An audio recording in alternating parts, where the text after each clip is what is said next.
The internet is chock full of discussions surrounding game preservation. What happens to live service games when they are eventually discontinued or dropped? The phenomenon of these disappearing virtual realities have inspired countless fiction and unfiction projects which explore these themes and experiences in a heightened way. Today, I want to take a look at some games in this genre that I haven't been able to get out of my head. So come along as we explore these surreal, melancholy, and often horrific dying MMOs, and join me in saying goodbye to a world.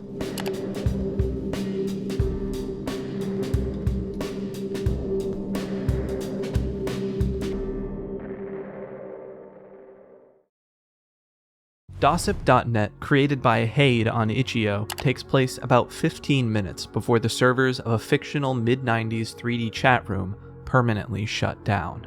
You explore the low-res, low-poly world filled with dozens of other players and places to see, while the ticking clock of the end of the world hovers just at the top of the screen. Loading in, you're presented with a brief avatar customization screen, choosing your username and appearance. Despite being fairly limited, the color sliders actually add a bit of depth here. You can really see how each user would be able to create a unique style and look to themselves even with the limited options. Walking out into the starting area, I was actually kind of surprised by the amount of activity. Though the other players don't do much except walk around the map, it still feels kind of impressively real. It's able to capture the feeling that these are all real users incredibly well. On that note, the chat section is abuzz with activity, disjointed pieces of conversations between people who you don't know, cut out of context. It feels alive. Normally, that is not the type of thing you would expect for this kind of game. You're expecting empty courtyards and liminal buildings, but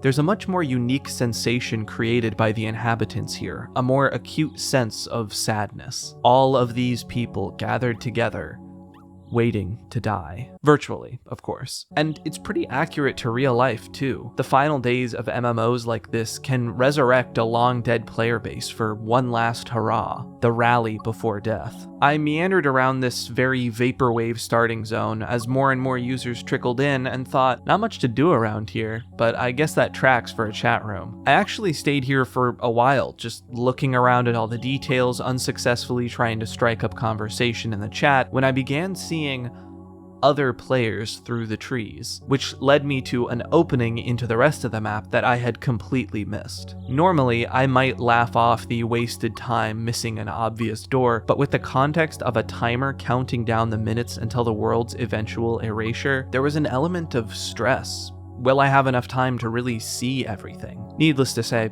I gotta move on. As time went on, and I explored these delightfully cozy woods, the amount of users only continued to rise, and the chat became noticeably more active, filled with inside jokes and reminiscing on the old times, and the usual shitposting you'd imagine in a public chat room. Much of the writing seems noticeably modern as well, from its terminology to the web grammar, which could either mean the accuracy of the time wasn't particularly important to the dev, or that this takes place in pretty recent times. That DOSSIP is some decades-old, deprecated piece of software that's somehow clung on for so long, finally meeting its end. Moving ahead into the city area, I get to visit the famous Club Cactus some of the chatters have mentioned. A bumpin' club complete with a banger soundtrack.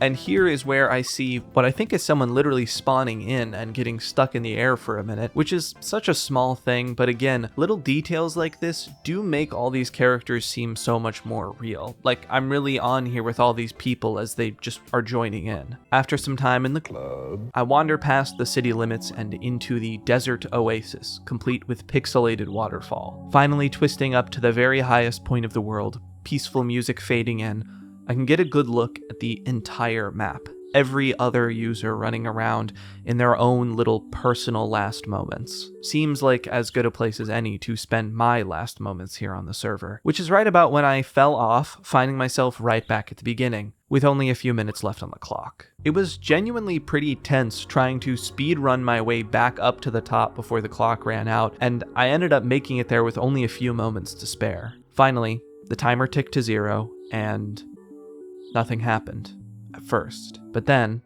one by one, each of the players begins to float into the sky, disappearing into the heavens. All around me, all across the map, figures drifting into the ether as the once bustling world empties until it's our turn, and the game ends. Though I can't vouch for the technical accuracy of the game, DOSSIP is able to capture the essence and vibes of the look and feel of these old chat room MMOs incredibly well. I'm not quite a 90s kid, but I found it to be incredibly evocative of games like Second Life or Maid Marian or Worlds.com. The low poly, pixelated facsimiles of environments to hang out with your friends or make some new ones. There's something subtle to it that I can't even really put my finger on that just feels like it got it right. Like everything from the character movement to the FOV to the way the water and particle effects acts, it just feels really perfect. As for the dialogue, the jumbled writing and disconnected conversations do serve this atmosphere, even if it does seem a little odd. On the one hand, it gives a little more wiggle room as to why nobody responds to your messages. Nobody is responding to anyone, really. It also creates this dreamlike quality to the experience. You can't stick on to anything for too long, and though much of it seems random and silly, there are a good amount of vaguely poignant messages here that remind you of the gravity of this whole experience. Very much enjoy it while it lasts. And though I think the dialogue is a bunch of text that plays out fairly randomly, whenever two pieces that feel like an actual conversation line up, it's pretty cool. Additionally, the way the environment slowly reveals itself to you as you explore gives a real sense of discovery. Like you never know when you're gonna reach the end or if some other path will appear, and that combined with the ever-ticking timer at the top creates a real feeling of impending doom, like the moon in Majora's Mask slowly growing closer. The calm of just trying to enjoy the moment, constantly fighting with the feeling that you want to make sure you see everything before it's all over. And again, these exact scenarios occur with some frequency in real-life MMOs all the time. The final moments of a large community getting together one last time. The Game Jam page even provides some video examples that I want to discuss later. The end of these worlds is genuinely affecting and means a lot to people, and I think DOSSIP does a good job of recreating that feeling. Everything from the vaporwavy look to the very dated graphics and peaceful music makes the experience feel extra nostalgic, and if the dialogue is indeed implying that it does take place in modern times, it gives an extra weight to this thing finally kicking the bucket. Literally decades of history for the players disappearing in an instant. And then the finale, that slow rising, rapture-esque culmination, I think gives it a weight that a game like this disappearing actually feels like to its players. A finality to a world, the ending of a place where people, even if only virtually, lived and spent their lives. I would 100% recommend playing DOSSIP for yourself. It's short and sweet, and you can get a lot out of exploring all the little corners and reading the chat. But while DOSSIP has an element of dread and melancholy, it's still mostly a peaceful, kind of nostalgic experience. For our next entry, things take a noticeably darker turn. But in order to play it, we'll have to hop off of the family PC and onto something a lot smaller, a Nintendo DS. Sanctuarium Online is an unfiction-y game created by Zenith Spectral, also for the Dying MMO Jam. Sanctuarium Online was a 2005 MMO for the Nintendo DS, where players take on the roles of godlike beings who reside over a town. The game functions asynchronously, meaning each player works on the world in their own turns without directly interacting with one another, leaving messages around town for other players in order to communicate. 20 years later, holy shit, 2005 was 20 years ago, the game is long dead, except for one server that is somehow still running. What happens to a world when the gods who looked after it have left?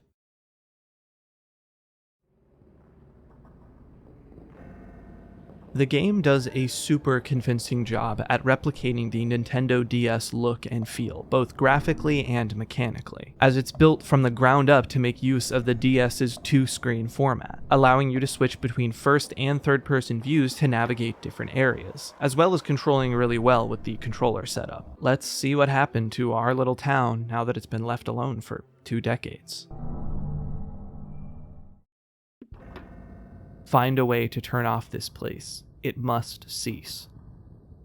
We load in to find that the cute little world we must have once knew is in complete ruin, in a genuinely disturbing way. The tiny citizens we would have looked after lie scattered by the dozens, their corpses strewn all across the environment. The entire scene is post-apocalyptic. It is genuinely pretty disturbing to see this city filled with the small, scattered remains of its inhabitants. All of our hints and dialogue come through messages left in one of two ways. These larger green emblems, which are messages left by the game itself, and these smaller red ones, left by other players. Most of the time, these green ones are from a character called the King. Though the environment has clearly shifted to something much darker, the first few messages we find seem to be fairly standard tutorial fare. Welcome to the world of Sanctuarium. We were waiting for you. Are you ready to meet your new friends? Do not forget to introduce yourself. Find the 10 divinity sculptures and speak to them.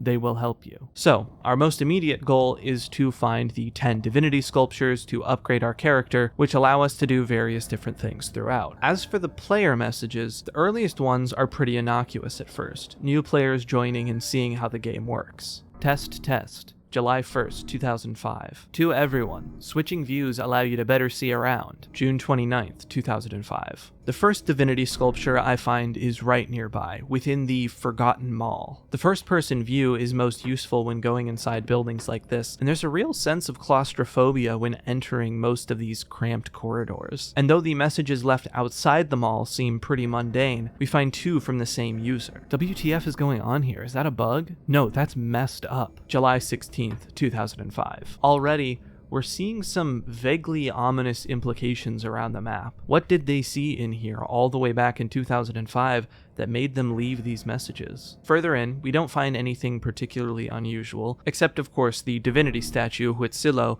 which grants us the ability to move large objects. Whenever a statue is collected, a small version of it follows behind you, and I don't know, I think it's kinda cute. Now might be a good time to also mention the main collectible within this game, these little droplets called the King's Tears. Though it's not exactly clear what that implies as of yet, it doesn't seem good. What's interesting is some of the context we get around NPC interaction as well. Blue drops are like currency, but NPCs are also collecting it. Great. I think NPCs are also moving when we're not connected. It seems to further explain how this small world ended up like this. When players are gone, the NPCs still have a life of their own, still collecting resources and wandering the map. The only question is what tragedy occurred while we were gone. Many of the messages left from new players also seem to focus on getting used to the asynchronous mechanics of the game, not always quite understanding it. Every day random messages are popping up.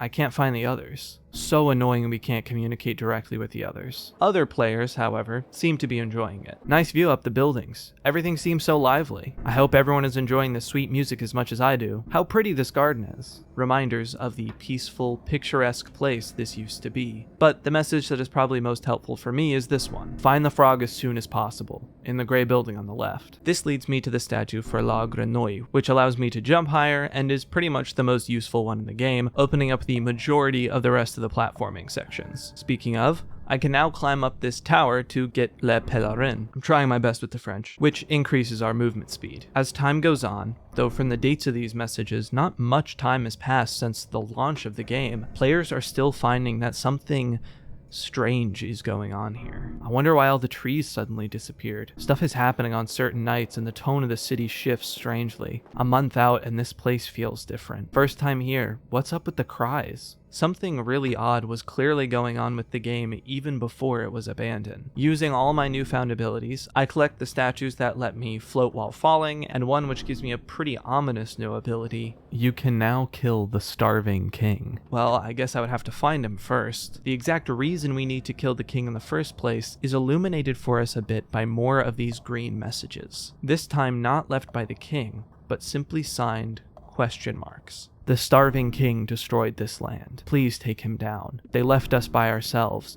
How could they? Why do we need to suffer that much? When everybody left Sanctuarium, the king started draining all the resources. His cries flooded some of the places nearby the waterfall. Seemingly, when we emptied from the servers, the king of this place was left to consume endlessly, and seeing as the citizens actually seemed to use the resources in the world as well, left them all to die. But again, things have seemingly always been a bit strange, with more messages from the players reading, "I don't know what this game is about, but something's totally off. Anyone getting spams from the king?" And the answer as to why this game seems to have been behaving strangely before it was actually abandoned may come from a pretty innocuous message. Peak player count equals 6 on this server. That's some confidential shit, but I'll return to that in a moment. For now, along with a couple other statues giving us mild improvements to our speed and movement, this waterfall area leads us to a divinity statue that lets us explore the now flooded areas, along with finding this message. So cute to see all these little people living their lives. Damn. Underwater, we find another divinity statue that allows us to unlock previously closed doors. This leads us up to the final stretch, first gaining the ability to strike, and then climbing up and up a previously off-limits tower, and from this vantage point, we can begin to see something that was hovering over us the entire time. The source of all this water that was difficult to see from the ground. A massive, spider-like, half-organic, half-architectural thing. A moving, breathing structure which looms over the entire city. Water flowing from the building at its center. And nearby, we can find our means to get there. The final divinity statue, Aurora, which allows us to jump infinitely. Making our way to the center of this unnerving monument, we find what looks like ghostly or perhaps dead versions of the emblems that typically leave messages for us. And at the entrance of the building, 2 messages. First, from the king himself. "Please take me down. Why do I need to suffer that much?" And next, from the question marks, seemingly the essence of the game itself. "Strike him on the face with the power of Besmond and Androgyne. End him, and us." Ahead, the king floats in this fleshy, cave-like chamber, almost reminiscent of a fetus in a womb, massive head crying tears which flow out into the waterfall that is now flooding this world. His body is emaciated and his chest heaves with each breath. His crown has fallen, now the same ethereal material as the player, almost ghostly. We have only one thing left to do.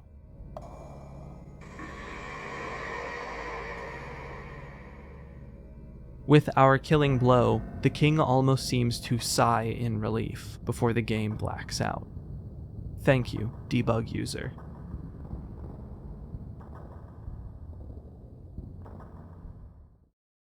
This is definitely one of my favorite little indie games I've played in a long time. Not only does it do something aesthetically with its nostalgic throwback style, in this case the Nintendo DS, it actually does something mechanically unique that only really makes sense in a Nintendo DS format. Additionally, the way it is able to create this genuinely apocalyptic, unnerving atmosphere is incredibly impressive and very reminiscent of Kitty Horror Show's work, which, if you know me, is a huge compliment. And just from a purely technical standpoint, the authenticity of the DS look and even art design is really impressive, and you'll find more than a few comments from people who wonder if this was made using an actual DS SDK, which it wasn't, it's just that good a replica. Though I would love to be able to play this on an actual DS, the platforming is genuinely pretty fun, and certain parts of it really evoke Journey for me, which is like one of my favorite games of all time. From a purely lore standpoint, as long as you read all of the messages left by the game and other players, things start piecing together fairly quickly. To pull straight from the game's itch.io page,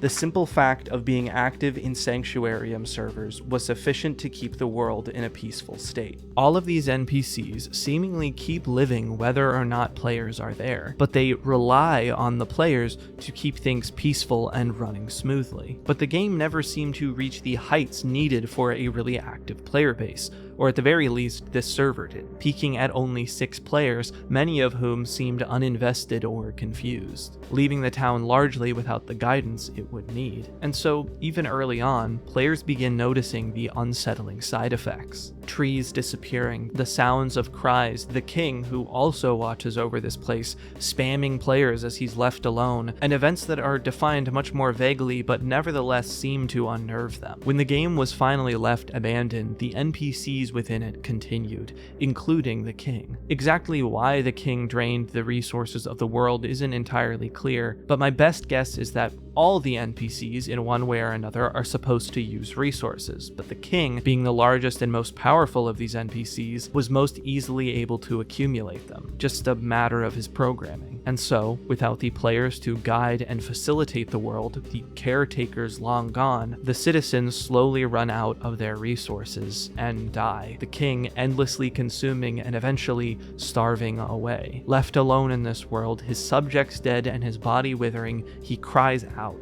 flooding the world as he awaits in this hellish limbo for someone, anyone, to join the game again and put an end to his suffering. On a thematic level, where DOSSIP looked at what happens when the players leave the game, from their perspective, Sanctuarium Online asks us to consider the worlds themselves, the places we are leaving behind, the NPCs and characters and environment left to rot without its players. It's almost like a very fucked up version of that fear some of us had as kids after watching Toy Story, personifying our toys and worrying about what it would be like if they were truly alive and we've left them in the bottom of the bin. And there are ways this manifests in real video games. One that always springs to mind for me being when I explored some long-abandoned Minecraft servers in my Digital Urbex video, and found different players' pets. We can't help but personify these little bits of code and rudimentary graphics, and it feels deeply sad to see this thing left alone for so long, unlikely to ever see its player ever again. Again, I point to the real emotional connections and bonds we make as players in these sustained multiplayer worlds. As with all of these, I really encourage you to play this game for yourself. There's a lot of messages I didn't read out here which add a lot to the world, and it's a genuinely fun little platformer. And where this game focuses more heavily on gameplay, the next project we'll be looking at has basically none at all, closer to a visual novel with the skin of a classic MMORPG, which tells perhaps the most affecting horror story I've read in a long while. Happy holidays, everybody. I just wanted to cut in here and say patreon.com/SaganHawks is where you can support me. I really appreciate patrons' support. It helps me make these videos. There's lots of exclusive content over there, commentary tracks, exclusive reviews, things like that, early access, voting, Q&As, stuff like that. So, if you like these videos, happy holidays, everybody. The Curse, created by Baru on Itch.io, is a horror mystery novel wearing the clothes of an MMORPG. Seeing as it's the only paid project on this list and is largely a written work, most of the value comes from reading the story for yourself. So I don't want to go into too many spoilers or as much detail. That said, I still really want to examine the way this story explores interpersonal relationships within MMOs and how they can affect our real lives. Our perspective within this story is Aveline, a newish player to a pretty classic fantasy MMORPG, as she interacts with the other players in her league, her guild essentially, of which she is also a fairly new member. Despite her newbie status, she has clearly been putting in a lot of hours, as we open on Aveline dreaming of the game. The HUD, the third-person view of her character, but instead of the familiar cartoony fantasy world, she finds herself within her own house at night. And now is a good time to mention, the art in this project is absolutely incredible. It captures every scene perfectly. Aveline creeps through the shadowy, ashen corridors of her house, searching for her family, but the house is empty. Until, there, a dark silhouette in the corner, watching from the darkness. Aveline awakens at her computer, the game still open. What follows is a pretty naturalistic conversation between the League members, trying to get people together to do a raid, with Aveline being too low level to join. The audio design of this project is fantastic, void of the typical background music you'd expect, just the quiet sounds of wind and birds, making the whole world feel empty, even a little eerie.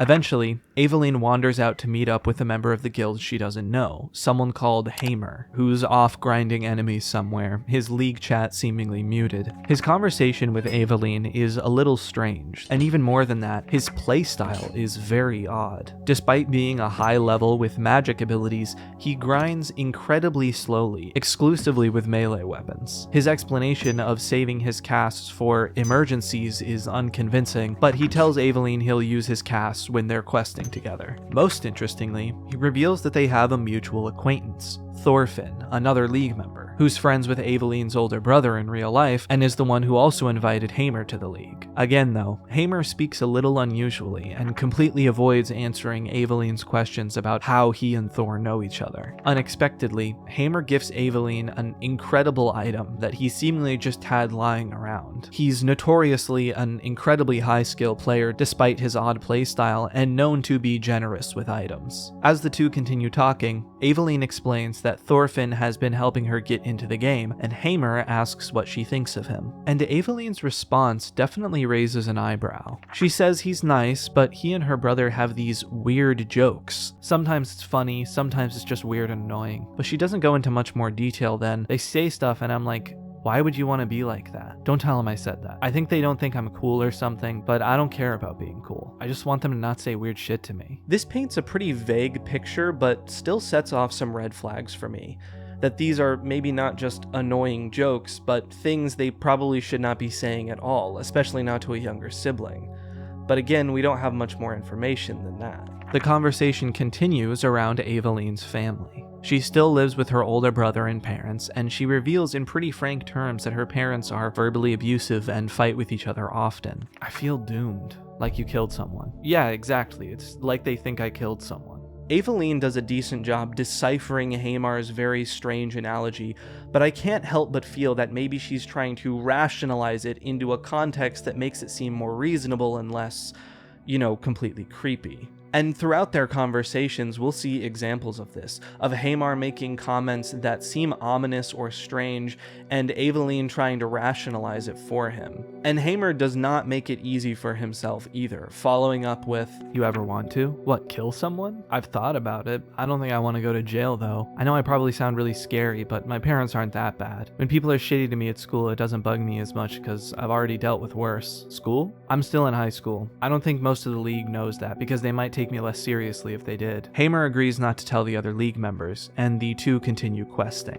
We cut forward to a conversation between Eveline and some of the other league members while Hamar is offline. Bugkiller tells her that some of the other league members seem to think Hamar is creepy, one reason being what happened between him and another league member, a woman named Zero. Supposedly, Zero and Hamar began questing a lot, but after some time, she appeared to start avoiding him, only logging on when he would be asleep. And then, the NPC she needed to turn in all of these quests she did with Hamar started getting mysteriously griefed, killed whenever she would get on, leading some to think Hamar had an alt account he was using to stalk her, grief the NPC, and camp in the area so the NPC wouldn't respawn. All of this, however, is just a rumor. Eventually, Zero stopped logging on altogether. We follow up after Thorfinn joins the game, Eveline inquiring about Thor's relationship with Hamar. It turns out he's Thor's co-worker, and all of them, Eveline, her brother, Thor, and Hamar, live in the same town. She tells Thor that some people think Hamar's creepy,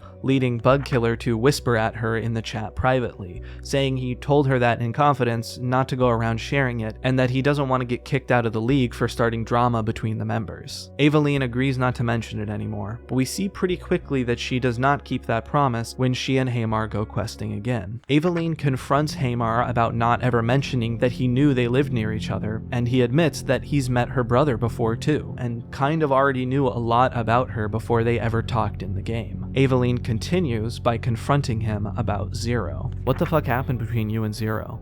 Because I heard you scared her off by being weird. Kinda like you're being right now." "Don't know. You don't seem to know much of anything. Sorry. You've been helping me out a lot, so I'm willing to tolerate you. But just so you know, I know where you work and you don't know where I live. Okay? Just keep it in mind. Is Taylor home? No. Why? Are you gonna tell me you're friends with my brother now? No. Good. I'm sure he could kick your ass. I know how hard his punches are. Want me to hurt him? If you hurt him, I hurt you. You want to hurt him. You're not making a lot of sense. He comes home late, he bothers you. If he hurts you, someone should hurt him. We're siblings, it's different. You probably don't have any brothers, so you wouldn't get it. If anything happens between me and my brother, it's our business, not yours. Okay. And for now, this is where I'm going to leave the story. I think going much further would begin ruining the mystery, and this has built up enough of the dynamic that I think I can actually start discussing the story in an analytical way. The curse paints an impressively realistic picture of the interpersonal drama that can occur within virtual communities, specifically within games. Obviously, there's a ton of great friendships and relationships and experiences that can be had within these communities, but just like the real world, these communities can be filled with secrets and baggage and drama. For instance, one element I think this story shows implicitly is the ways in which the internet lacks many of the guardrails that exist within real-life peer groups. When you log onto an internet community as a high schooler, you can seamlessly disguise yourself into a world and community of adults, instead of your other teenage peers. For some, the anonymity and ability to interact with wide swaths of people is great, but it can also put people into vulnerable positions. Pretty clear that Aveline is dealing with social isolation and abuse within her family and school life, and dealing with the mental health issues that come with it, putting her in a pretty vulnerable state for someone like Hamer. Though his intentions aren't entirely clear at this point in the story, his strange behaviors, gift-giving, and comments about her real life that range from odd to horrific seem clearly dangerous for a socially isolated teenager. And if Bug Killer is to be believed, this is a pattern for him with other women in the league. In a larger sense, the curse explores how these relationships within virtual worlds can have real-world consequences. Conversations don't pertain exclusively to the game. Aveline discusses intimate details of her real life, and as the later reveals about Hamer goes to show, we are not always as anonymous online as we think. The line between real-life relationships and virtual ones is very blurry, and this goes for people meeting through video games, social media, or any other internet medium. And often, like with Hamer withholding the information he already knew about Aveline until she uncovered it, the separation of the screen can be used to obfuscate and obscure this. Now, despite this not technically being focused on a dead MMO, I think this project was a really useful way to further explore the themes we've been discussing. How our emotions, connections, and experiences within the virtual worlds can feel or even just actually be just as affecting and real to us. Our relationships through these games can bleed between the physical and virtual without the barrier that we sometimes assume just because the internet is anonymous and not real. Just log off isn't always actually helpful advice. The curse actually explores a lot more themes and concepts than we've focused on here, so again, I highly recommend you check it out for yourself. In our next and final project, we explore some of the exact same ideas, how virtual communities can connect with physical friendships, and how all of that comes together in exploring a mid-2000s forum and a long-dead MMO.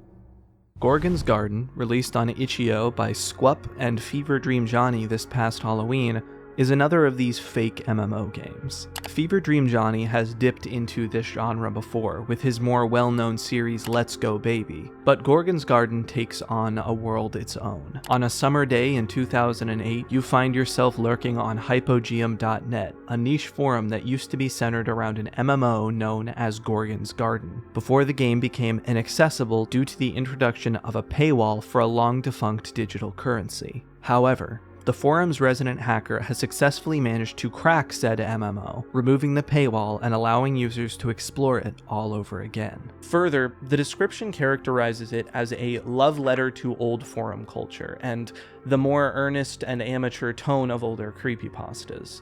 Two things I also have an affinity for and have discussed on this channel before, so I am very excited to see what this project has to offer. On a base level, the game takes the form of a mostly completely functional virtual desktop, allowing you to freely switch between the game itself, the forum, a notepad, and other images and files you download throughout the game. There's also a decent bit of customization here, letting you change your cursor and desktop background, with the clever side effect being a mechanic where you have to set image files as your desktop background in order to zoom in to get a closer look or read certain text. Hopping into the game first, Gorgon's Garden is a very cute little MMORPG, familiar to those of us who played a lot of internet or browser MMOs back in the day. And stylistically, it is so very of this mid-late 2000s era, with a very scene, emo, hot topic, Invader Zim type aesthetic. I don't know exactly what to call it, that wasn't really my vibe back in the day, but it still feels instantly recognizable as existing in that space of internet culture. Also, I just love the way the NPCs go, when you talk to them. Within the story of the MMO, the player is a human sent to save the City of Lost Souls from the hostile spirits commanded by the Gorgon, in order to help their spirits pass on. But we can't get any further than the opening tutorial area without buying beans, the digital currency mentioned previously that is clearly a goof on cryptocurrency. So we have to look to the forums in order to progress. Hypogeum.net is a perfect recreation of a now very dated forum culture of the 2000s in a genuinely funny and authentic way, very similar to projects like Hypnospace Outlaw or 3D Workers Island. It entangles all these little bits of internet culture, from the My Little Pony role players to the specific lingo of the era to the forum's very own inside jokes. Browsing it, you will stumble across tons of really funny characters and interactions, and I don't want to spoil too much of the fun for you, but I will talk about my two favorites, starting with this guy Mr. Meager, who tells everyone that he's only like 1 inch tall and nobody believes him. I always hate when my wife accidentally puts my bed away in the cupboard. Dude, I don't know why you're always trying to troll people like this. I'm not trolling, holy sugar mate. I'm as small as a pea. I have to jump on every key you see me send. The other user that I love is this kid, the Animation Show, who is clearly just a small child who makes animations, and his writing style is genuinely hilarious. It a TV show I'm gonna make. Oh wait, I like Muttered too. I have definitely seen my fair share of kids like this in my time online, and the game captures the personality very authentically. However, the most important character for starting our journey into Gorgon's Garden is the Red Pig, a forum mod and a self-proclaimed hacktivist who has cracked Gorgon's Garden and removed the need for the beans currency, allowing all of us to play unimpeded. All we have to do is navigate to the post with the download link, run the shady cracker software, and relaunch the game.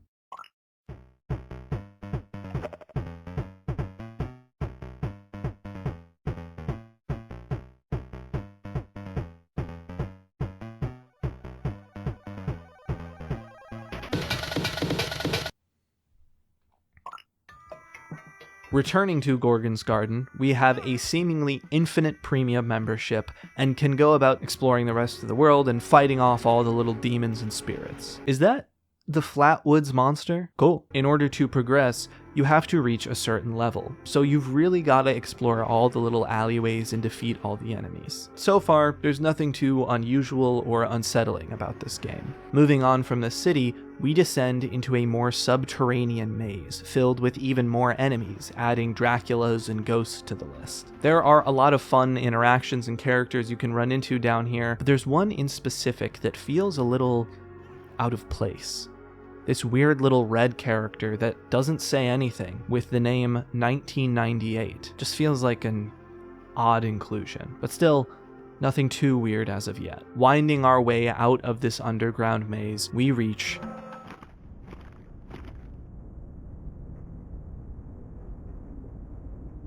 the Gorgon. The atmosphere is dark and eerie, uncharacteristic of what you'd expect in a game like this, lacking any boss music or high-intensity sound effects. And just as we approach, the game shuts down, and our desktop flashes with some very brief command line windows. Rewinding and pausing at the right moment here, we can see that they read, "I lie still, folded between two blankets. I wait for someone to disentangle me, but nobody comes. Jamie? Dylan? Help me, please. So much water is pouring in, smothering me. I get the blanket off my face, but I can't see anything. A pinprick of something darker than dark carves through. Please let me go home. I am begging you." Now that is strange. Reopening the game, we find we're in a brand new environment, Skygrave, in need of a password to proceed. I suppose it's time to take another look at the forums. It appears that other users, now able to play the game as well, have all reached the same roadblock. Where's the supposed password located? After a bit of prodding, the Red Pig admits that he changed the password from its original, and has hidden the answer somewhere in the forum, his own little scavenger hunt / ARG. This decision to more directly tamper with the gameplay is a bit controversial, some seeing it as him making it more difficult for no reason and disrupting the purity of the game. After a bit of investigation, we find that the Red Pig actually has a download link in his post signature, which opens this strange little program that at first appears to be a prank of some kind.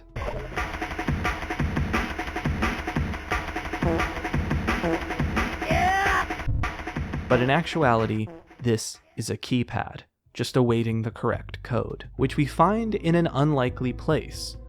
The animation show. For seemingly no reason at all, in this very same thread, the animation show lists out a bunch of random colors. I see in colors when I close my eyes. Let's jot these down just in case. If we use those colors in conjunction with the download buttons, we can unlock the secret hidden within this program, which as it turns out is a TXT file titled The Magic Word, with a red arm icon that reads, The Magic Word.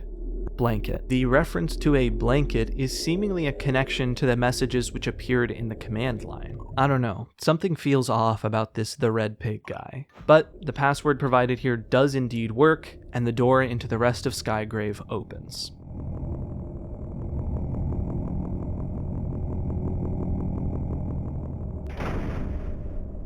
Inside, we find a spooky, desolate, and even more challenging area. Eyes in the sky, new enemies, the works. And I have to admit, despite the simple mechanics, it's really fun. There's even other human hunter NPCs scattered around. These demons are pissing me the hell off! The entire world is lined with gravestones containing fun, goofy little cartoonish names and messages, but one of these feels a little more earnest than the others.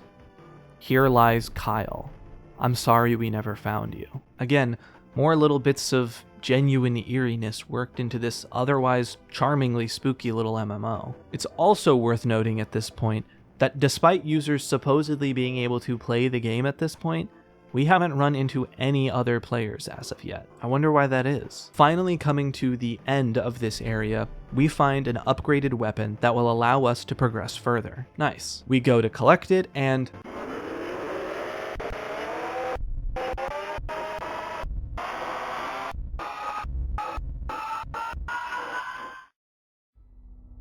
our desktop background has now been replaced with a very eerie image of a severed arm.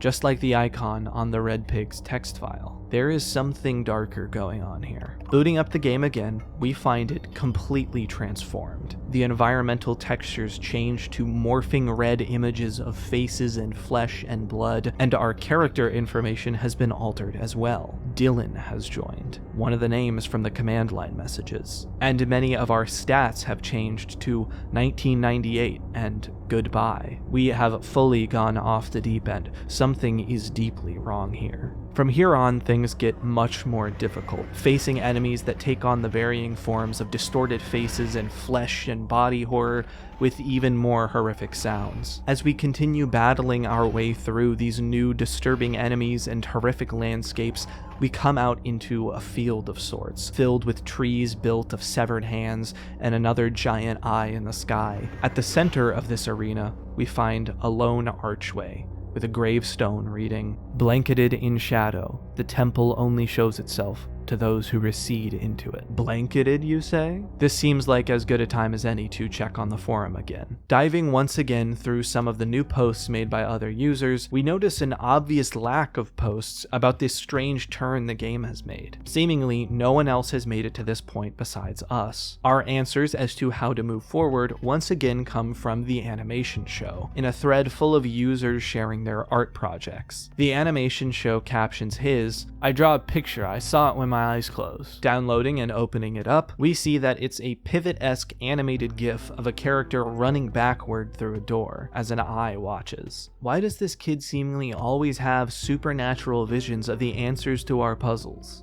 Following his direction, we walk backwards through the archway to see a hallway extend out behind us. A massive temple has appeared. In the heart of the temple, we enter the eye of a swirling hurricane of faces and viscera, and in the text chat, watch hopelessly as we're given a countdown. The nerves are dying. Soon the arm cannot be reattached. Remaining time until cell death. 10, 9, 8, 7, 6, 5, 4, 3, 2, 1. The Minotaur stalks the labyrinth.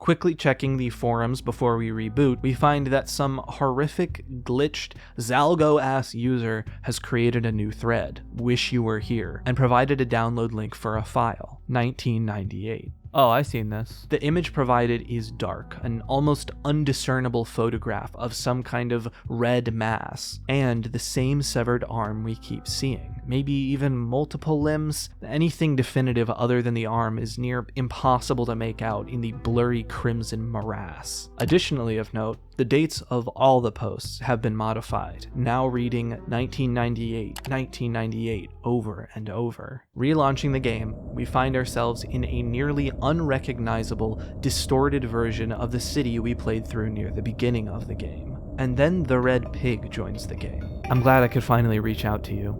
In my own way, I guess.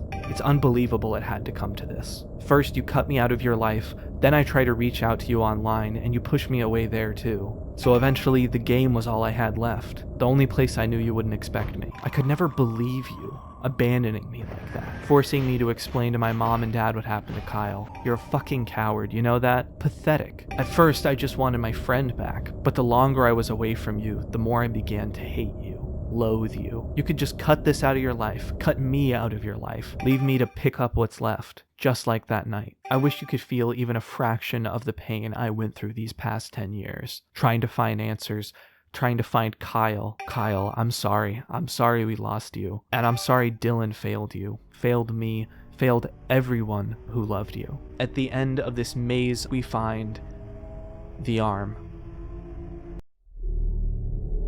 The game cuts to black, then closes for a final time.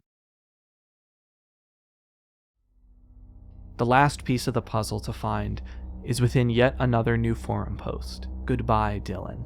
Only a single link, a PDF file, here_Dylan. A newspaper clipping, explaining, finally, what happened that night in 1998.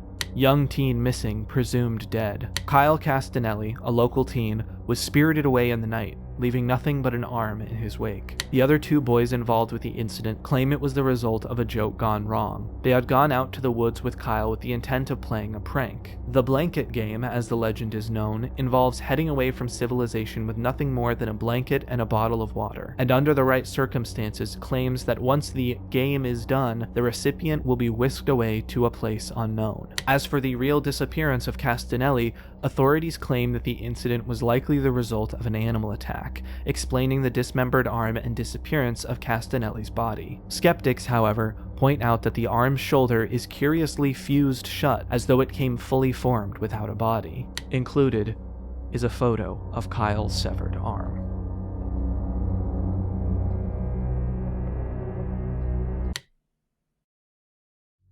What I find so interesting about this game's format is that the game we play is really more like the side plot to a central story that we're only getting a glimpse of. This blanket game and the story of Kyle, Dylan, and Jamie is clearly based on both real creepypastas of the 2000s and 2010s, including the often dangerous challenges and games that spread around forums and social media, but also some version of the rare but real stories of creepypastas inspiring acts of intentional or unintentional harm to the kids who discovered them. This truly does capture, in a very authentic way, the world of internet horror, from the campy and spooky side to the genuine anxiety and unease that sometimes surrounded it. What's even more interesting is that parts of the story aren't inherently supernatural. The game isn't haunted. It was modified intentionally by somebody with a vendetta against the player. Same with the forum, as the Red Pig is also a site moderator. I think this angle is a fun subversion of the typical haunted game trope we'd expect, which lets the game feel more personal and grounded to some degree. But there's clearly still room for a supernatural element. Were the command line messages added by Jamie? It's possible, but also seems just as likely it could be from Kyle himself, his spirit. Additionally, was the animation show just an alt from Jamie the whole time, giving us clues? Or was there a supernatural element going on that was affecting this actual kid? And of course, the fused arm and the rest of the newspaper's story seems to imply that the blanket game was in fact a real supernatural phenomenon, that this seemingly waterboarding-based teen game actually did transport Kyle into some dark, terrible limbo, and in the frenzy of the prank, his arm was left out of the blanket when he was taken. This ties in pretty directly with Gorgon's Garden's themes of tormented spirits needing to be released from this city of lost souls, though whether the events of the game actually led to Kyle moving on to something better is unclear. The only thing I wish was that the game of Gorgon's Garden connected just a bit more to the very specific and strange blanket game. I wish there was a little more connective tissue between the two, because I felt like the reveal at the end seemed a little out of left field. But still, I think the connections made between all the different elements were very clever and interesting. Coming at this from another perspective, I think Gorgon's Garden once again explores how these multiplayer games can act as a conduit between people, as genuinely social places where players maintain relationships, positive and negative, and that includes vendettas and trauma and much more. The events we experience in these digital worlds isn't a simple binary between the virtual and real. Users often know other players in real life. As explored in The Curse, they play the game with or were introduced to the game by people they already know. Far from being a completely disconnected fantasy world, our relationships with other people online are all too real. Which I think brings me to a wider point that all of these games have brought me to, in one way or another. So far, we've discussed a bunch of different games, which explore the experiences and events of an MMO's life cycle, while they're alive, when they're dying, once they're dead, and when they are resuscitated. And all of them, in some way or another, have explored how these virtual worlds can impact us as players in very real ways. But they are far from the first works about this subject.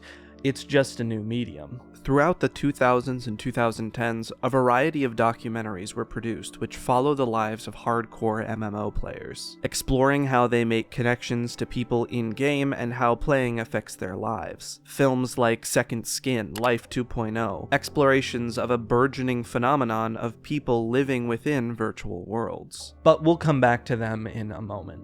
I think I'd like to take a quick, more in-depth look at what we've covered so far first. First, I want to reiterate the case that these are real places in some sense of the word. We make real connections and spend real time in the virtual space. They act as working social environments. Our brains don't so easily make differentiations between the physical world and the digital one. Within the aforementioned documentaries, players often discuss how their memories intertwine between both the game world and the real world. They are fully integrated into our personal life narratives. And though many of these documentaries cover this idea of spending so much time and being so invested in these digital, non-real spaces as being unique and abnormal, when we factor in how much non-gaming virtual social worlds have overtaken the average person, it doesn't seem so crazy. Between social media and Discord and forums and Reddit and online games, we spend large portions, even a majority of our waking time in virtual worlds, especially when socializing. There's been a growing conversation about where our third places went, and like it or not, I think they've mostly been digitized. And that's not to say there is not a trade-off or a negative side effect of switching to the mostly virtual just because we can think of them in some sense as real. In fact, I think it's quite the opposite. We may fall more easily into the trap of thinking of this as just spending a little time off in a virtual space disconnected from our lives, when maybe we should look at how we interact with these things with the severity they deserve. Would we ever want to spend this much time in a crowded lunch hall of tens of thousands or a blaring party of often random people? If we are going to spend a lot of time in the virtual world, what kinds of places do we want to spend it in? And are they toxic to us or helpful? Then there's the element of our relationships within these places, not just the places themselves. There is not a simple cutoff between our real-life interactions, consequences, and relationships and the virtual ones. It is in fact very, very blurry. The things we do, the people we meet, they exist in the real world too. Now, however sensationalist some of these older documentaries may be to some extent, they do show pretty accurately how people will upend their lives to be with people, romantically or otherwise,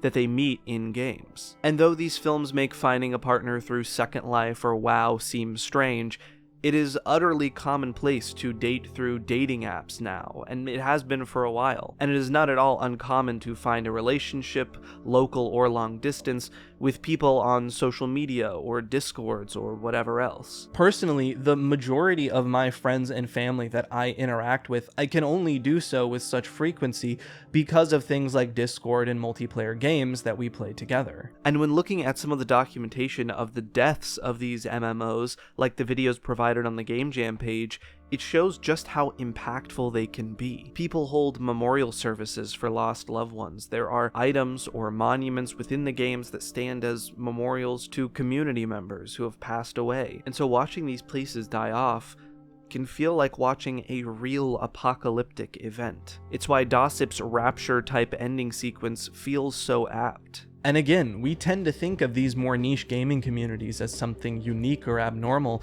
but the truth is we're all spending more and more time in these virtual worlds. And I don't want to doom and gloom too much, but these places are not run by some democratic government or the promise of a more people-led space that many thought would arise out of the internet in the early days. They're owned by corporations with a very select number of individuals with immense power over them. And they are not immune to the same fate as many an MMO. I've been thinking a lot about the rise of machine learning generated content, everything from image and video, chatbots, and social media bots. As established, these are real spaces filled with real people that are, as we speak, being flooded with innumerable husks that look and talk almost like real people, but aren't. And they exist everywhere, from YouTube to Twitter or Blue Sky or whatever people use now. I'm not really on that stuff anymore. The digital worlds many of us spend the majority of our time socializing within, filled with hollow mannequins. I'm not an expert on the technicality of LLMs and image and video generation. I don't know if they really will get to some completely indistinguishable point, or taper off eventually, or poison their own data sets. I really don't know. But I think if we understand how impactful and concrete the online social world is, we can really understand the weight of how these technologies are changing these spaces and what that means. It's like we're going to parties or museums or libraries or the park or a coffee shop, these digitized third places, and talking to those around us, having no idea if there's actually another human being on the other side. This isn't the dead internet theory or some such conspiracy, it's just the inevitability of introducing a flood of bots onto a platform, and has happened before from everything from video games to social media. But we have to wonder, what's really the value in that? Outside of brief novelty, what is the value in talking to a person who does not exist? Just responding to a text output that can't think or understand or feel or relate to you, but can respond in a way that makes you feel like maybe it can? The promise of these virtual worlds was that they were a place for people from all over the world to connect with one another. But I wonder if we'll get to a point where we can never be sure if we really are talking to another human being. Maybe we can fish out the AI 90% of the time, but I don't know if most people will be able to sustain being 100% sure 100% of the time. I don't say this to be all doomy. I don't know if this will all equalize into something more sustainable after some inevitable market crash, or if it will continue even faster, or whatever. But to circle back to our point about dying MMOs, I wonder if this is the beginning of our cue to get out into the physical world a bit more again. These online places have acted as real spaces for us for a long time, but I wonder if pretty soon parts of the internet will fall to the same fate as the ones seen in these games, filled with NPCs, as in literal AI characters, talking and interacting with each other. As enshittification and bots makes the place feel less and less worth it, the user base bleeds out back into the physical world, leaving the internet, at least the mainstream internet, a dying MMO.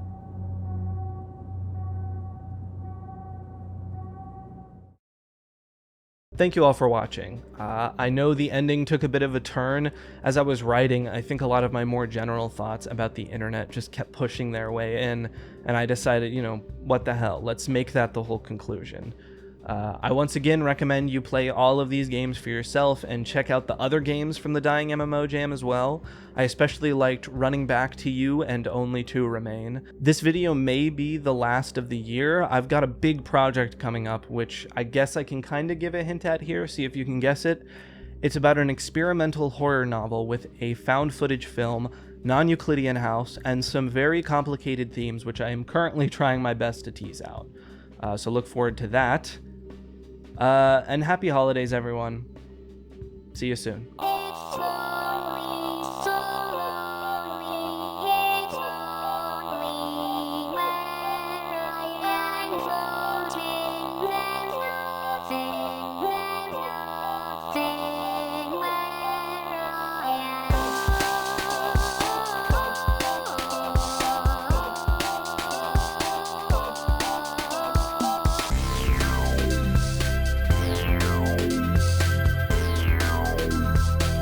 Ding, ding, ding, ding, ding.